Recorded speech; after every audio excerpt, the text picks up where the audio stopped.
तो मेरे को लगता है कि दिल्ली का पॉलिटिक्स वाकई में फ्री बीज पे ही रह गया है। इस फ्री बीज से मैं एक चीज़ पे कनेक्ट करने की कोशिश करूंगा आपको, अगर आप इस चीज़ को समझ पाएं। और ये दिल्ली वालों के लिए ये जो लेसन जो मैं बताने की कोशिश कर रहा हूँ, बहुत पुराने समय की बात है। इवन इंद्र एक गाँव में देखते हैं कि वहाँ के लोग है ना मेरी पूजा नहीं कर रहे, मेरी आराधना नहीं कर रहे, और वो पूरा गाँव किस पे डिपेंडेंट था? खेती पे डिपेंडेंट था, वो फार्मिंग करते थे।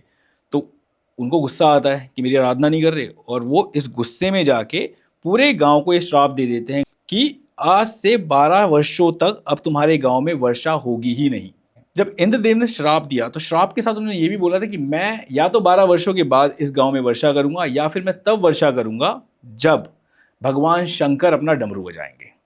तो इंद्रदेव श्राप दे के चले गए, और उसके बाद वो जाते हैं सीधा शंकर भगवान के पास, और शंकर भगवान को बोलते हैं कि इन लोगों ने मेरी उपासना नहीं की, मेरी पूजा नहीं की, और मैं इनसे नाराज हूँ, और क्रोधित होकर मैंने इनको श्राप दिया है कि मैं अगले 12 वर्षों तक तुम्हारे गांव में वर्षा नहीं करने वाला, और आप भी अपना डमरू मत बजाइएगा, क्योंकि मैंने बोला या तो वर्षा तब होगी जब 12 वर्ष पूरे होंगे, या तब होगी जब शंकर भगवान अपना डमरू बजाएंगे।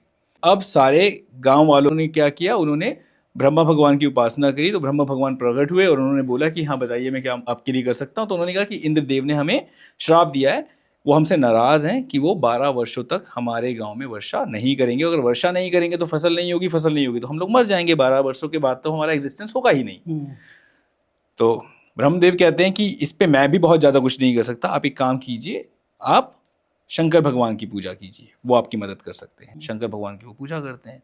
तो शंकर भगवान की पूजा जब वो करते हैं तो शंकर भगवान प्रसन्न नहीं होते, क्योंकि इंद्रदेव ने तो बोल ही दिया था कि अगर ये आपकी तरफ आएंगे तो भोले भगवान तो भोले ही है ना, तो आपको इनकी मदद नहीं करनी क्योंकि उन्होंने गलती की है। तो ये सब हो जाता है, और उसके बाद क्या होता है कि गांव वाले सारी उम्मीद तोड़ के बैठ जाते हैं कि अब हमारी कोई भी मदद करने वाला नहीं है, और शंकर भगवान भी प्रसन्न नहीं हो रहे हैं। तो इसका मतलब यही कि जो इंद्रदेव ने बोला था वही सब होने वाला है। सब लोग खेती छोड़ के बैठ जाते हैं, थोड़ा बहुत जो अनाज उनके पास होता है उसी को वो रख के और उसी के ऊपर अपना जीवन यापन करना शुरू करते हैं। पर उस गाँव में एक व्यक्ति होता है जो डेली जाता है अपने खेत में, और वो खेती करता है। डेली जाता है, वो खोदता है, बीज डालता है, मिट्टी लगाता है, फिर अगले दिन यही लोग देखते हैं कि क्या हो गया है। उसके पास गांव वाले जाते हैं, क्या हो गया है भाई, तुझे पता है कि 12 वर्षों तक जब वर्षा होगी ही नहीं तो तू क्यों कर रहा है खेती?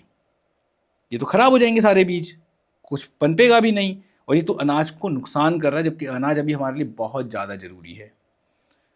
तो किसान कहता है कि मुझे पता है कि अनाज खराब हो जाएंगे, मेरी मेहनत कोई भी अभी रंग नहीं लाएगी, लेकिन मुझे सिर्फ दुख इस बात का है कि जब 12 वर्ष पूरे होंगे और जब बारिश होगी, कभी ऐसा ना हो कि मैं कृषि करना भूल जाऊं। तो मैं उसको याद रखने के लिए डेली खेती करता हूं। उसी टाइम भगवान तो सब कुछ सुनते हैं। माँ पार्वती भगवान शंकर को कहती है 12 वर्षों के बाद आप डमरू बजाओगे, ऐसा ना हो कि 12 वर्षों के बाद आप डमरू बजाना भूल जाओ, एक बार आप भी बजा के देख लो। और शंकर भगवान डमरू उठा के बजाते हैं और बारिश हो जाती है।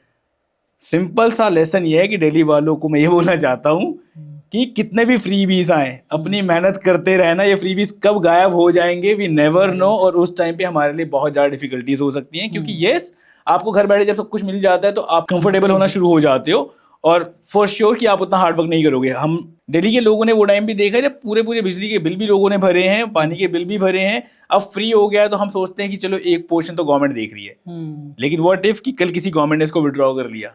तो हम अपने एफर्ट्स को हमेशा जारी रखें। और यस, जो आपने बात बोली थी कि रोजगार होना चाहिए, गवर्नमेंट को आना चाहिए, ताकि गवर्नमेंट लोगों को सशक्तिकरण करे, ना कि उनको अपाहिज या आप कह सकते हैं कि आलसी बनाए। सही बात है। और मैं तो अभी आप मैनिफेस्टो की बात कर रहे थे बीजेपी की, जिसमें हर प्रेग्नेंट महिलाओं को 21,000 रुपए देने की राइट। पहले से ही दिल्ली की जनसंख्या लगभग 2-3 करोड़ है। ठीक है, तो दिल्ली की महिलाओं से मैं यह अनुरोध करना चाहूँगा कि इनके वादों की तरफ ना जाए। ठीक है, वो जो भी आने वाला व्यक्ति होगा आपके परिवार में, नया मेहमान, उसको पालने की जो जिम्मेदारी वो आपकी होगी। राइट। ऐसा ना हो कि आज आप उनके वादे से आप अपने परिवार को बढ़ा लें और उसके बाद फिर उसकी अच्छे तरीके से भरण पोषण ना कर पाए।